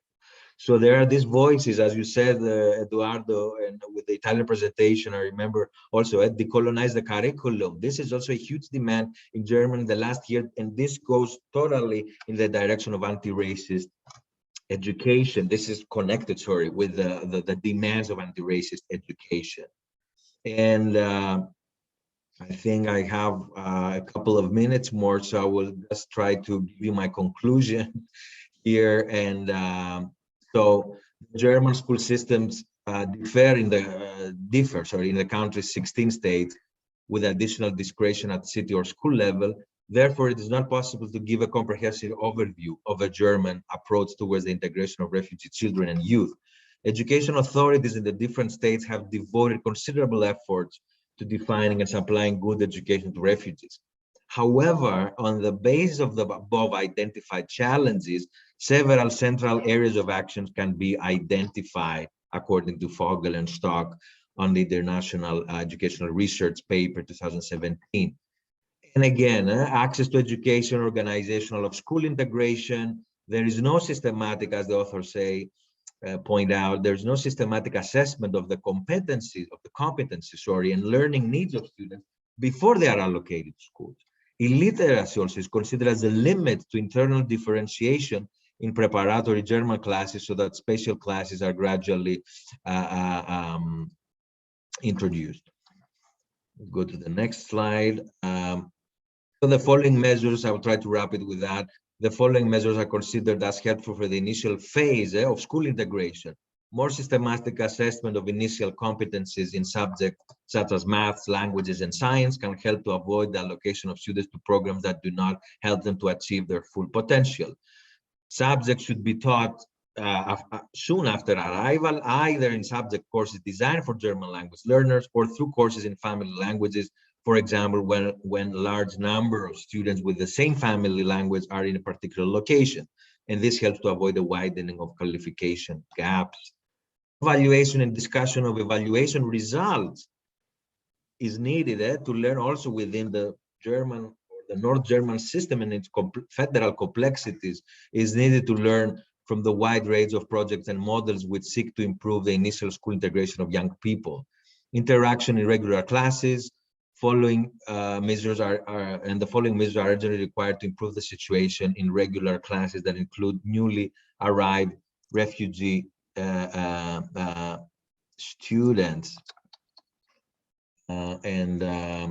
These are I'll try to wrap it up with these conclusions for German educators. Team teaching with 2 teachers or 1 teacher with additional specialized staff can help to address learning needs in heterogeneous classes with different learning preconditions, including different levels of German proficiency. Deferred grading is also a means to gradually lead German language learners towards accomplishing education standards without being assessed as failures. Increased teacher education for integrated subject teaching and second language learner pedagogy, for example, through scaffolding techniques. I think that was also kind of mentioned, but not with this typology by Albert 2014. These scaffolding techniques can help regular class teachers to meet the challenges of including German language learners in their lessons, and also targeted additional support, for example, by professional staff with knowledge of mother tongues can assist students in coping with regular class curricula. And also updated multilingual information can help families. I think this is really fits to all what we've said today, can help families and students to make informed choices in the transfer stages between schools in Germany, for example, for the best suitable school type after primary school and for assessment of uniquely German choices of vocational training. And believe it or not, of course, there are also staff needs and shortages within the German economy. And I can hear already, of course, the critique. And I would also consider myself also in this critique of critiquing parts of, the German economy as the hegemonial, let's say, driving force within the European Union. So there's a huge critique also here from the post-migration society actors on this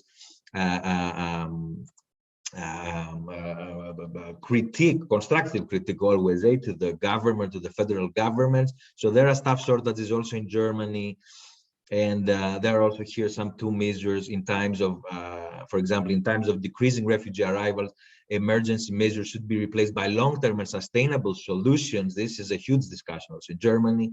And high refugee migration numbers can create an impulse to consider new wave of adjusting teacher qualifications from abroad, which currently involve lengthy periods of learning without payment. Huge and challenging issues. And let me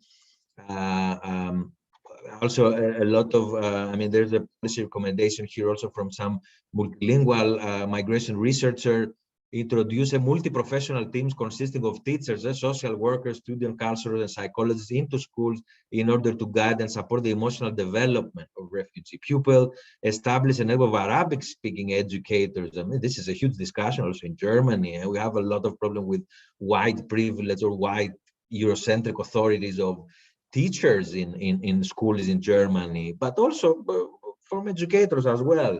We have to be really self-reflexive and struggling on that level all the time. So establishing perhaps another policy recommendation, a network of Arabic-speaking educators among the refugees, and involve them in schools by creating shared learning spaces with additional instruction in the Arabic language on topics, let's say, on ethnic identities, language, and other subject-related context. I mean, the notion of culture is also heavily debated. And let me conclude with this one. I mean, I wish we had, I don't know, more time to discuss on that. You know, many social researchers and critical educators would plead for integration policies that not only focus on the individual migrants, but put high emphasis on the institution of the majority society and the support of individual figures in their intercultural competence. But apart from implementing social equal opportunities, there's a need for better and compulsory intercultural teacher training, not to mention anti-racist education, and supportive supervision, criteria for school quality, monitoring and evaluation process with practical consequences for schools and individual educators. So we are in this together, need for inclusive, participatory, democratic education, combating notion of structural racism, institutional racism, discrimination, stereotypes. This is all connected with the media that we have been bombarded all these years in Europe, especially regarding the others, let's say. So not only intercultural education, but critical to racism and anti-racism education. And to finish off, as I told you in the beginning, and that was also part of this speech, that we're still in the process of finalizing methodological issues and challenges, possibilities and limitations, practicalities, also issues of qualitative social research ethics on our common methodological guidelines. And we are still with the team in Kiel conducting field research at the area of Kiel. One of the speakers yesterday, Mrs. Bagachuk, representing part of the Stad Kiel, she has coordinated with us, and we have we're in the process of conducting field research, one-on-one interviews, but also focus group interviews with educator staff, as well as refugees and refugee families. And yeah, that's it from my side for today. I hope I did not cross the time limit, but I would like to plead for your understanding and resilience. Thank you. No problem, Chris, in the sense that we had a flexible schedule, in the sense that at most we will compress a bit our private session after the public session, so that's not an issue. But I think it was important that everyone had the room to discuss the points that were raised. So I leave the floor to Yiannis, isn't it? Or to Nikos? To Nikos, sorry. Okay, to Nikos. Okay. Thank you. I will have a short comment regarding the Greek case, because the time is limited, and mainly because we have our work in progress. So we are at the stage of elaboration of our data, and we could tell some initial thoughts. I will present you some brief thoughts about the intellectual output too, and mainly the way we have tried to implement this work in the case of Greece. Yiannis, in the next speech and next comments will add some thoughts about this. And these are some of the initial concerns as we are writing our research findings, which are in progress, as I said.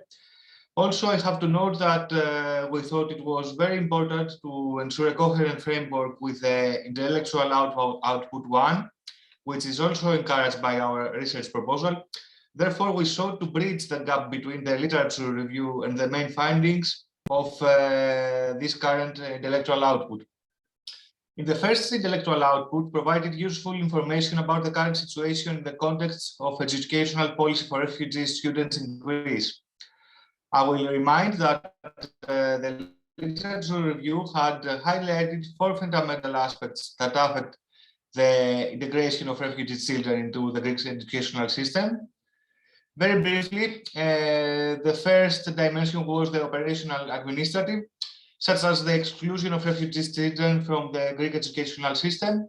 The second was the educational aspect, such as the limited working experience of teachers regarding both intercultural education and the efficiency when working with a multicultural class.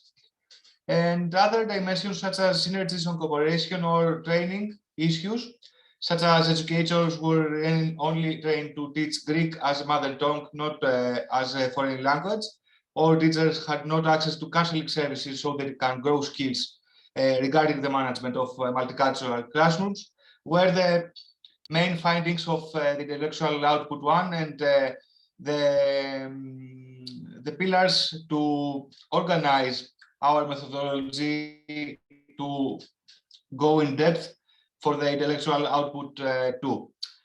In this intellectual output, in order to investigate the educational needs of refugee students in Greece, as well as educators involved in their education, we have developed qualitative research methods. More specifically, we have already made a focus group, which was organized with the participation of teachers and educational experts involved in refugee education, in order to identify and highlight the main dimensions that need improvement from the perspective of European values, and also the perspectives of teaching approaches and school integration. Due to the protection measures against the COVID-19 pandemic, the focus group was organized online. The main topic of the discussions was the problems and needs of refugee students in relation to the educational framework and the institutional and functional organization of the educational process, while the issue of European values and integration of refugees was often mentioned. The elaboration and categorization of the thematic analysis, which is in progress by Aspasia, Oikonomou, me, and also Yiannis and other colleagues of the Greek team, was done on the basis of the following research questions. There are 5 main questions, which we have organized our data. The first is, which are the barriers in the implementation of the educational policy for refugee children in Greece? The second, which are the consequences of the pandemic COVID-19 in the enrollment of refugee children in the educational actions? The third is, what knowledge, experience, skills, and attitudes should teachers have when teaching in classrooms with learners from diverse backgrounds, including refugee children? Which national teacher educational partners might be able to provide technical support to train refugee teachers? And the last question, what can help teachers to develop effective teaching practices? The main findings of these questions, which we try to organize at this time, and Yiannis will support in the continue of our discussion these thoughts. Regarding the first pillar, the barriers, one of the key issues reflected in the international scholarly literature is the inequalities in access to education for refugee children. This is strongly observed in the Greek case. Many dimensions, such as the nature of the emergency or services on which the main educational initiatives for refugee children were based, or the substitution of many educational activities by the NGOs reveal fundamental obstacles to their educational integration in Greece. Also, the dimension of and the impact of the COVID-19 pandemic on refugee children education was important. In this context, and is also still important, in this context, there were significant difficulties in the access of refugees to online education, as the majority of them did not have a computer or mobile phone or internet access in order to be able to attend the course online. This fact created exclusions from the possibility of refugee children to participate in the Greek educational system. And another dimension is the knowledge, experience, skills, and other things that I have already mentioned, which should teachers have when teaching in classrooms with learners from other background, including refugee children. Some thoughts for this dimension is the lack of the teachers of relevant training or qualification, and the need to improve their educational skills in general, and especially in refugee education, which is a part of differentiated pedagogical approaches. Some teachers report the need to attend in-service training sessions to help them to learn or create appropriate teaching strategies for refugee children. And regarding the last dimension, the last pillar, which is some effective teaching practices which could help the teachers to develop their effectiveness. The first thing is that curricula should include courses on multicultural education. Some of the teachers argue that teaching refugees places too much stress on them. An effective teacher training program will help teachers in staying updated on the proper teaching methods being followed in the classroom. And teachers involved in the education of refugees need participation in the decision-making process. And I think that this is also important to keep in our minds for the continuum of our elaboration in the research findings. And also Yiannis could add some comments regarding this dimension before take the floor to make a whole comment in the international perspectives of our subjects. Yeah, and I also will ask Yiannis to wrap up and so to conclude this public session.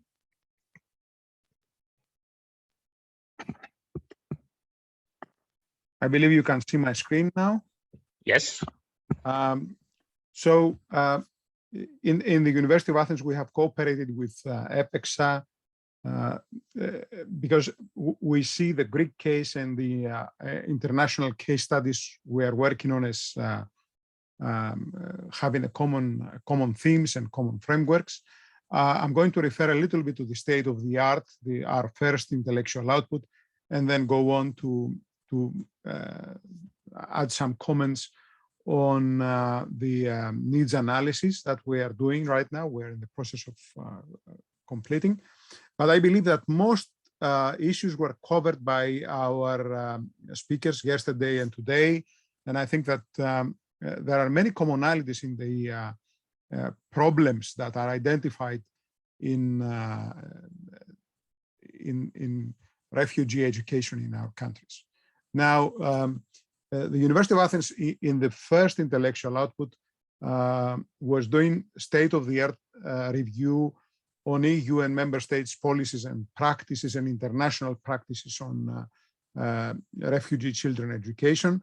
And what came up very strongly in the literature is the need to implement a holistic model for education integration of refugee children and adolescents. But in fact, while the rhetoric asks for that, the policy practice is fragmented and ignores the social, cultural, political, and economic realities of the situation of refugees, but also of individual countries. So we have a huge gap between what is desired or what is projected as a policy goal, what is actually enacted as policy practice. In reviewing the policies and practices in member states, we see huge differences among them in refugee education policies, their approach to school inclusion, their institutional frameworks. There are huge systemic differences anyway in the education systems of European Union member states. And these were exacerbated in the migrant education processes. But there are issues specific to migrant education or to refugee children education that is that cannot be ignored and are acknowledged in the literature, but also very much shown in the everyday practice of refugee education. So there are long waiting periods in centers of reception and identification, and usually in this center there are no official facilities for education, so there's time lost. It adds to the losses of these children due to their mobility, due to the circumstances back home.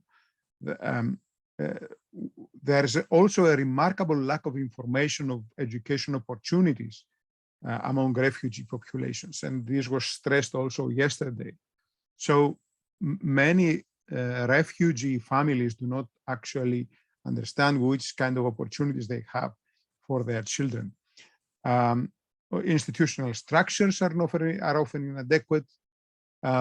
Schools are not prepared to receive these children, and teachers are not well trained to deal with the specific needs of and conditions of migrant, refugee, and children.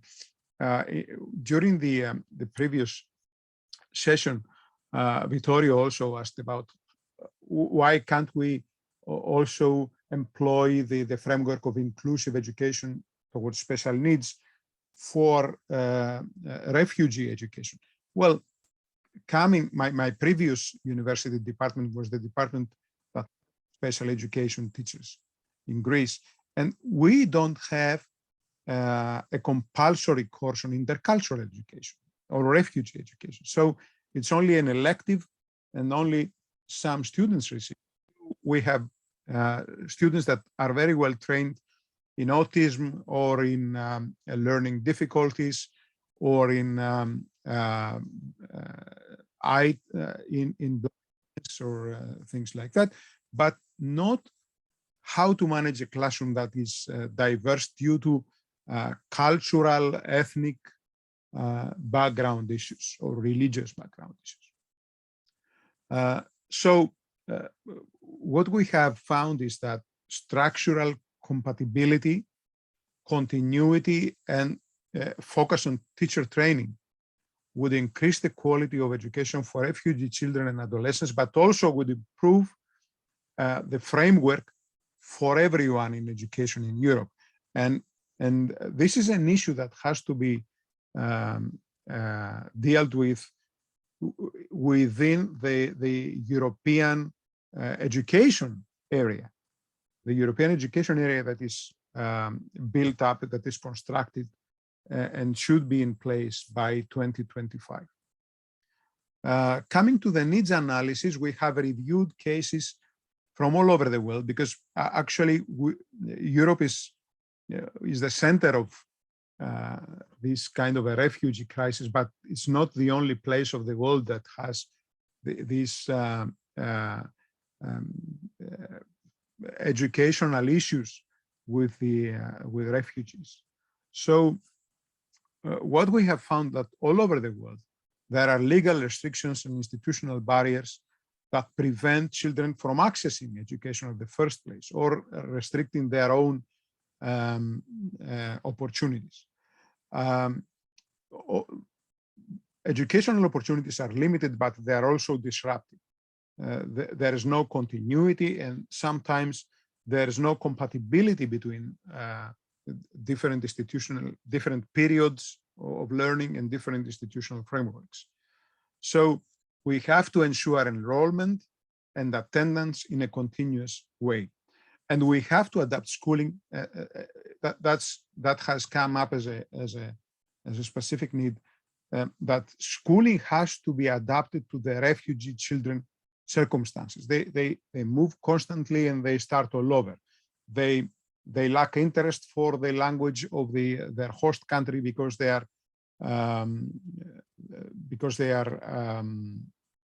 preparing to move to a country of final settlement. So we have the issue of which language would interest them, which language would be relevant to them in order to teach them during our educational intervention in the countries of first reception. And these usually, the countries of first reception, as Greece, sometimes have languages that are very unique in the European Union and do not actually help them in relocating and going to another educational setting. We have to address the quality of instruction in general. As Geli said before, the local population sometimes sees that refugee children education could be hindering to the overall population of school education. So we have to convince them, and we have to take measures on that. Also, what is observed that the learning content addressed to refugee children is not relevant to them. Sometimes this has to do with the values, this has to do with life experiences, it has to do also with the situation they live in, and they don't actually see all these represented in their learning content. The learning content doesn't use their own identity, doesn't acknowledge their cultural capital. So coming to teachers, we have found that one basic problem is that teachers,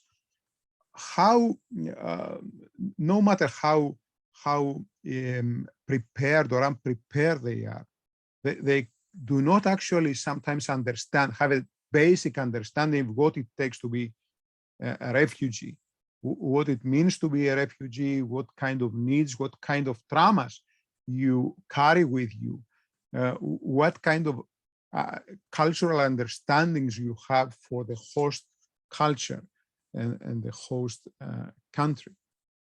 So that's on the one hand. And then most teachers report that they do not know how to use refugee relevant inclusive educational and pedagogical and instructional approaches. And they cannot actually work on the educational history of the refugee children and so appropriately approach their educational needs according to their age and to their pasts. And also they report huge gaps in involving their parents, but also their carers when they're unaccompanied minors, for example, in education decision-making process. And this is also something that has to be tackled. So these are a few comments of a work in progress. And I think that from what I've heard in this session and in the yesterday's session, we think that we are on the right track, at least to map the needs and to identify some really good practices that could be used in order to ensure continuity and compatibility among our educational systems and educational approaches. I'm going to stop here. Before I leave, I want to thank our graduate students. You know, we have the graduate students of our program in education policy and administration, and I can see that most of them are here. So I would really like to thank them for being here yesterday and today.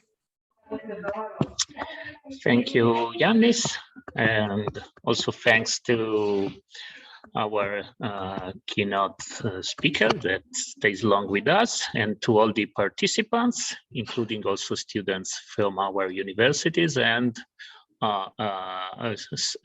people that just saw and thought our program was interesting. And so thanks for the confidence they had in us and in our program. Yeli, you raised your hand, please. Yes, while we are talking and I'm listening, I got a WhatsApp from one of the shelters, and they are asking for some sex education material in Farsi. These are the real needs, because they are 17 and 18 years old.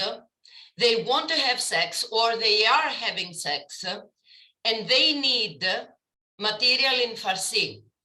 I mean, this is reality. So when we finish, if anybody has any information, any material in Persian, English, Farsi, please just mail me, because these are the real needs that sometimes we tend to forget. It was a pleasure being with you. Thank you. I'm not sure that the guardians of the revolution are going to have a sex education we material. can ask them, yes. Okay, thank you. Well, I have in mind a couple of repositories, and I'll check if there's something like that on this stuff. Okay, so we can close our public session, and so I ask the partners to stay for wrap up, and I'm asking for the other participant to leave. Otherwise, I have to kick them out, which is not not kind. Very inclusive. It's not very inclusive, Eduardo. But in case I need to do it. Okay, thank you very much to all the participants. Thank you. Thank you. Thank you very much. I would Thank you, like to everyone. Thank you. all. Bye. We were happy to have you here. I'm leaving. I'm excluded. Yes. But I will see you and Mr. Maravegias live, I hope, very soon. Very soon. Okay. We promise. Okay, I take it.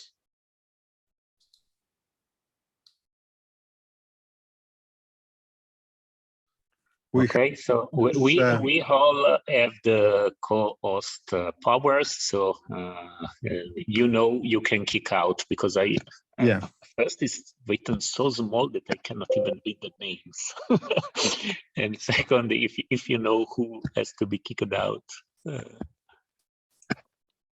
Yeah, we have to excuse Theodoros being able to connect. It's due to the snow, I think. Yeah. He had Other weather conditions. technical problems.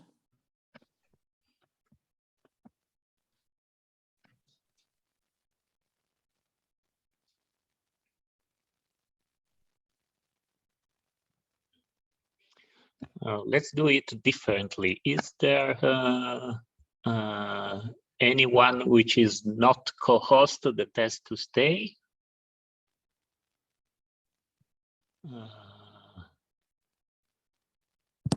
In case someone has to stay, just make them co-host. Otherwise, I'm starting to.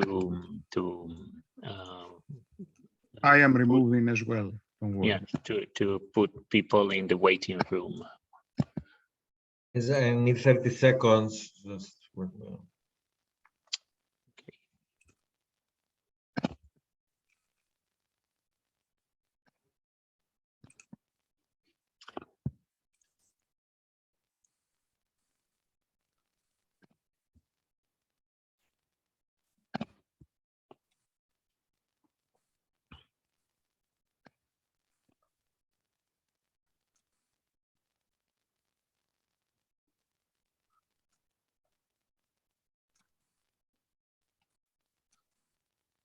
Okay, I think that We are done, I think. yes.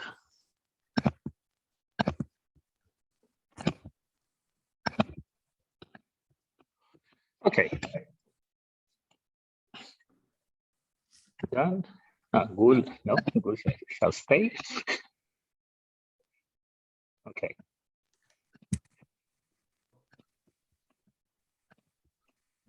Okay, here we are. So I can stay just 5 minutes because I have these family issues, but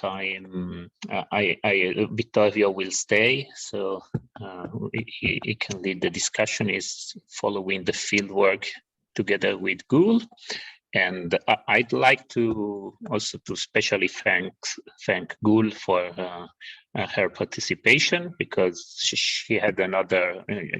She's not yet contracted with us, and she's just helping us in this field, thanks to her expertise, and so a big thanks to her, because she opened up a lot of doors for to access the field.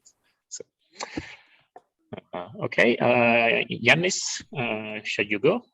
Or Well, what can I say? I want to thank you for organizing. I mean, it was superb.